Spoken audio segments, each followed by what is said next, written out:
to SLC Fanboys. I'm actually your guest host for today. We are live in Park City at the Music Lodge, and joining me are Brooks and Vasiliki. Yes. Hello. Hello. Yes, you worked on a VR movie called Hero.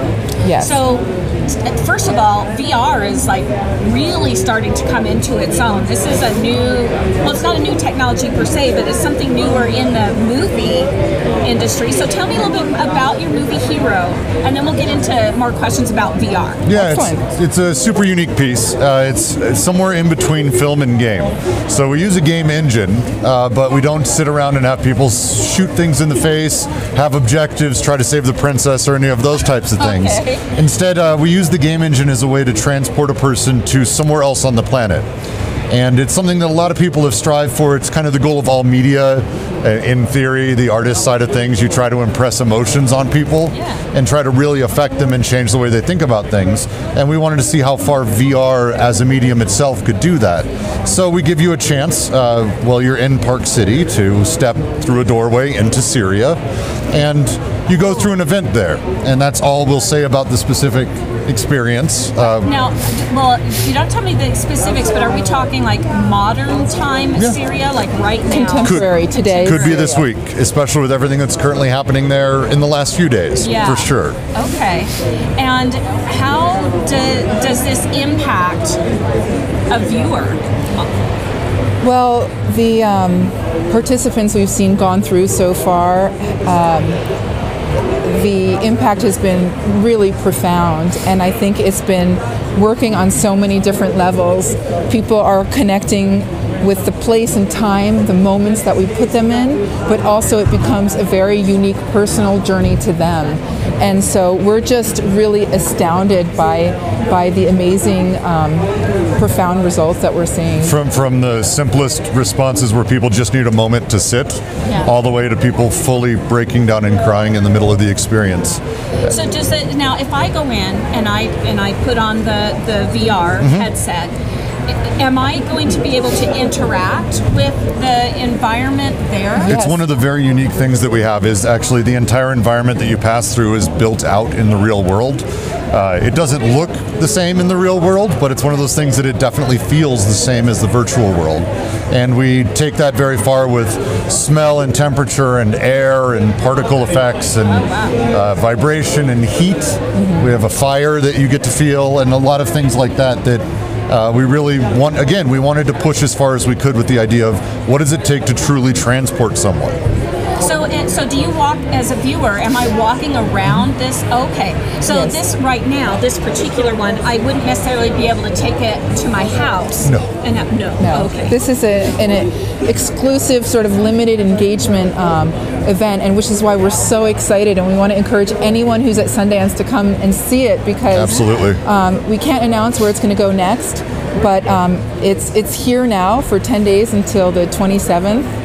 Wow. And so if you and I went in together, we had a headset, you and I would have, even though we're both transported to Syria at the same time, the same place, we would both have a different experience based on how we walked around the room. Is that? You bring yourself into that experience. So depending on how you react to the environment and the people around you, that shapes what happens. My gosh. Okay, so I'm also host of a show called Money Making Sense.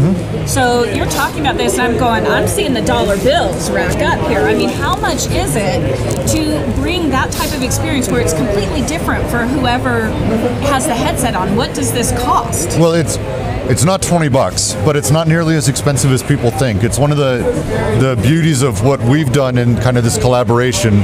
Despite how much a lot of VR does cost to build, we've actually been very, very particular about how we go about it, being very smart creatively, and the people at Ink Story spend a great deal of time up front researching how to do authenticity, how do we do this language, how do we have people act, making sure we do everything very smart as we go. And as we start doing installations around the country and world, we fully expect to be charging people for tickets, having this experience, and actually showing that there is a place for impactful premium VR in the entertainment sphere. Yeah, and we're very fortunate to have Starbreeze Studios really looking forward to taking VR to the next level, and their belief in the content and in the interest in really really designing this multi-sensory, extremely important and profound experience. We laugh often about how this thing sort of came about and how essentially it's a pitch that came to us that absolutely no publisher in their right mind would agree to do. Yes. And at the same time, it's also a creative undertaking that no developer in their right mind would take. So we're both just crazy and stupid enough to try to do this thing. And the results have been it's been extraordinary. So fantastic. how many people can take part at the same time? One person. Oh. It's a very personal experience. So I just enter the room all by myself. How long is the experience? 7 to 10 minutes. Yes, and there's also a pre-experience and a post-experience. We're really designing it to be. It's a whole walkthrough, and so the experience really begins the very first moment you open the door to walk into the hero world. Oh, wow. And why have we named it Hero? Is it like, do I get to be the hero? Or, I mean, what is the significance of the title Hero? When events happen around the world, we hear about kind of the Arnold Schwarzenegger type heroes. We hear about the people who ran into a building and saved 30 babies from burning alive and all of this, and that's great. But the reality is that inside of all of these nightmarish tragedies that happen, from natural disasters to bombing to suicide bombings, all sorts of things, the reality is there's little bits of heroes that are born just by very simple actions and reactions. And so the average person who goes through one of these things, the goal for us is to try to commute that feeling into a person virtually. We're very fortunate that probably the best way you have to experience this horrific event that we've designed is in Park City, in virtual reality. It's not a real thing, but this is something people go through, and when they react, their chance to be a hero, it just redefines what that means to all of us, because it's the everyday man that goes through that. And we want to inspire people to look at these moments of great crisis and reframe them and realize that human connection is the only hope we have. Yes. And to inspire people to keep that in their minds and in their hearts and move forward with this sentiment. I think that's wonderful, because I think even though we're so connected internet-wise, it seems like over the last 10, 15 years we're becoming more disparate at the same time.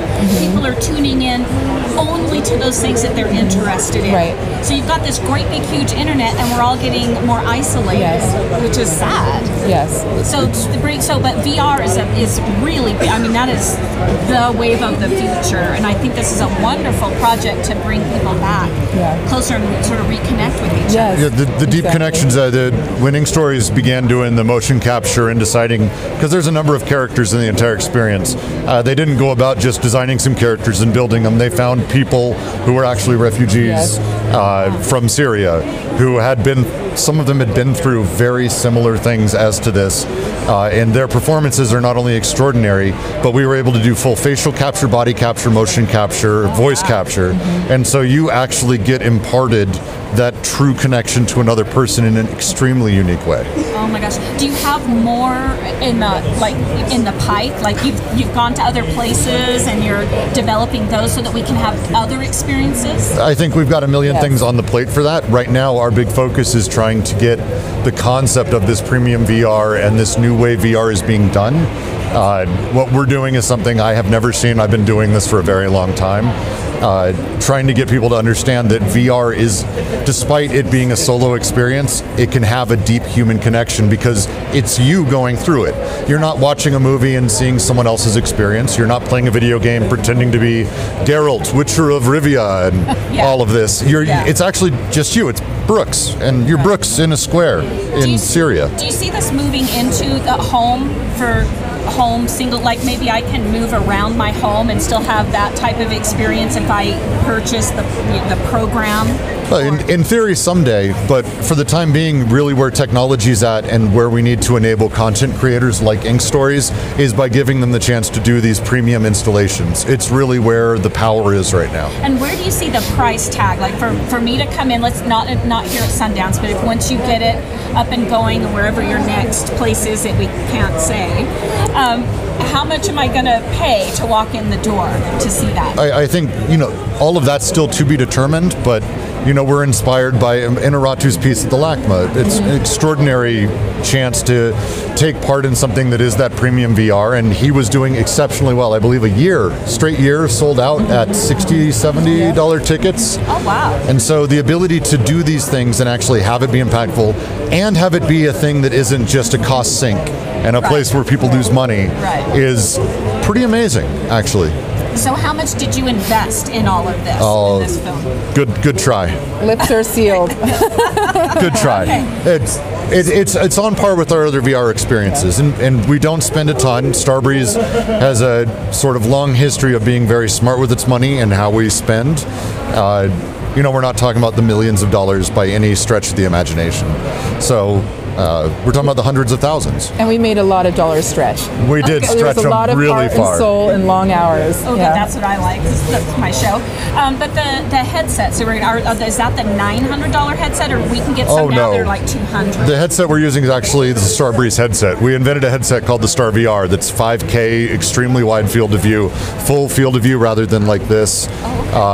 And it's built for location-based only. It's not consumer purchasable. Aside from the emotional thing, which I think that's the most important thing to take away, this well, like you said, can change people's lives. But have you had any problems with people just because of the motion and everything getting sick from the visit? No, we've been fortunate. We've put very sensitive people through it, and we've calibrated it, and we've designed it in a way that it will not impact people on that level. It's a credit to both the technology and the developer, because without working hand in hand, you won't get to that point. Okay. So what other projects do we have coming up that you can talk about? Right now it's Hero, I think, all the time for us. I think we've been spending so much time working on Hero that we're just starting to pull some of the other ideas into development. Okay.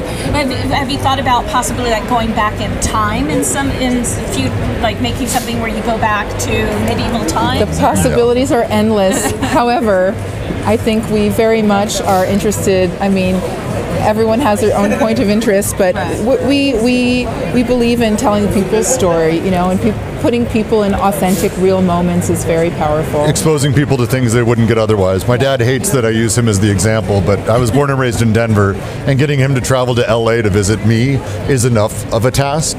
Getting him to visit, say, Dubai or Syria just is never going to happen. And he's not alone. It's very common. I've been very fortunate to be able to travel myself and see these cultures. And so being able to give people a chance where they can go in current world, inside of Nairobi, inside of New Zealand, inside of war-torn sections of Yemen, horrific, amazing things are happening where people are being heroes every single day, every single moment. And our ability to capture those and let you live through them and see what people are really going through in today's world, I think that's a very unique proposition. Well, I do want to say thank you, because I have never been a fan of gaming because of the violence and the shit. And I refuse. I don't have an Xbox in my house. Nothing like that. So to know that somebody is taking that type of technology, moving it forward, but then using it for good, thank you. Thank you. Thank you. All right. It's been a good journey. Thank you so much. SLC fanboys, tune in, and also for Money Making Sense, I'm Heather Kelly.